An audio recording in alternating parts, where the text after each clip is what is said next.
ଆଜି ହେଉଛି ଭାଦ୍ରବ ମାସର ପ୍ରଥମ ବୁଧବାର, ବୁଧେଇଙ୍କ ଓଷା, ପ୍ରଥମ ପାଳି। ଠାକୁର ପୂଜା ସରିଲା ପରେ ମୋତେ ଜୋରରେ ଭୋକ ଲାଗିଲା। କ'ଣ ଖାଇବି ଭାବିଲି। ଦେଖିଲି ଘରେ ଚୁଡ଼ା, କଦଳୀ, ନଡ଼ିଆ ସବୁ ଅଛି। ତାକୁ ଯାଉଛି ସବୁ ଗୋଳେଇକି ଖାଇବି। ତାପରେ ତାକୁ ସବୁ ଗୋଳାଗୋଳି କରିଦେଲି। ମୋତେ ଚୁଡ଼ାରେ ଗୋଟା ନଡ଼ିଆ ଭଲ ଲାଗେ। ମୋତେ କୋରା ନଡ଼ିଆ ଜମା ବି ଭଲ ଲାଗେନି। ଚୁଡ଼ା କଦଳୀରେ ପକେଇକି ଚକଟିକି ଯେଉଁ ନଡ଼ିଆ କୋରେଇକି ପକାନ୍ତି, ମୋତେ ଜମା ଭଲ ଲାଗେନି। ଗୋଟା ନଡ଼ିଆ ବହୁତ ଭଲ ଲାଗେ। ସକାଳୁ ଚା ପିଇ ନଥିଲି। ପୂଜା ସାରିଲା ପରେ ଚା ପିଇବି ବୋଲି ଭାବିଥିଲି।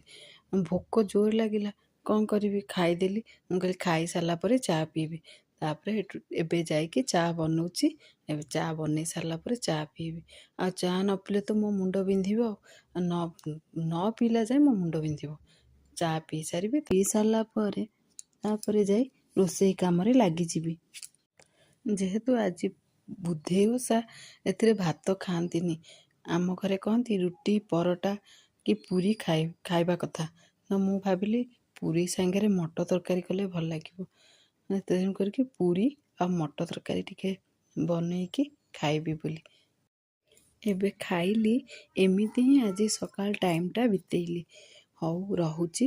ଜୟ ଜଗନ୍ନାଥ।